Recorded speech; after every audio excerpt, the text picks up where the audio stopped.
আসসালামু আলাইকুম প্রিয় বন্ধুরা, আশা করি সকলে ভালো আছেন। আবার চলে আসলাম আপনাদের মাঝে একটা ভিডিও নিয়ে, যেটা হচ্ছে গিয়ে আমাদের নোয়াখালী টিম দীর্ঘ 6 বছর পর আবার একটা ম্যাচ জিতলো।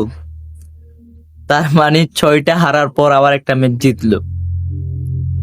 তো বন্ধুরা, মূল কথা হচ্ছে যেটা অনেক আশা ছিল, নোয়াখালী এবার নতুন দল পেয়েছে, ভালো ভালো ম্যান বা আমাদের একজন কোচ থাকবে যে সুন্দর করে দলকে সাজাবে। আসলে কিছু বলার নাই, আমাদের এমন একজন কাকা আছে, নোয়াখাইলা বাসায় হেতে আর কি, সুজন কাকা এমন সুন্দর করে দল সাজাইছে, যেটার কারণে আমাদের নোয়াখালী 6টা ম্যাচ হেরে গেছে। আর আপনারা হয়তো বলবেন প্রথম 3টা ম্যাচ, যে 3টা ম্যাচ তো ম্যান ছিল না। আসলেই আমরা হিসাব করতে হবে যে আমাদের দেশের ম্যানগুলা, বাইরে থেকে ম্যান আসবে নাকি আসবে না সেটা তো দেখার বিষয় না, কিন্তু আমাদের মেইন ফ্রন্ট হচ্ছে আমাদের দেশের ম্যানগুলা থাকতে হবে।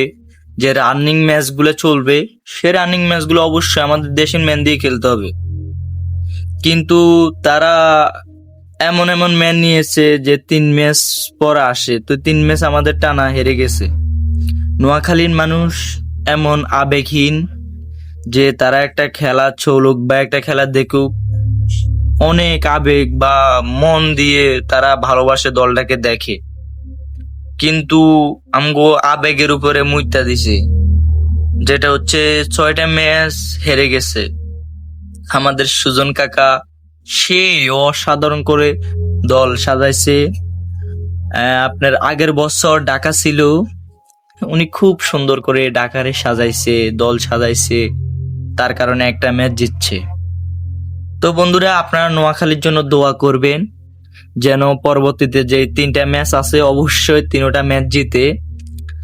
আর যদি না জিতে সমস্যা নাই, আপনারা একটা কাপ বানায় আমাদের সুজন কাকার হাতে দিয়ে দিলে চলবে, তারপর আমরা খুশি হব।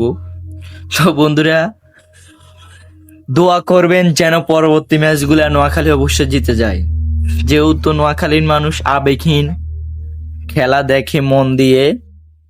তো আমাদের টিমটার জন্য দোয়া করবেন। এমনি তো ঘরে ঢুকে গেছে, তো দোয়া করবেন 3টা ম্যাচ যেন জিতে। একটা নোয়াখালীর মানুষ অনেক ভালোবাসে খেলাকে, যে কোনো খেলাকে নোয়াখালীর মানুষ ভালোবাসে। তো সবাই ভালো থাকবেন, আল্লাহ হাফেজ।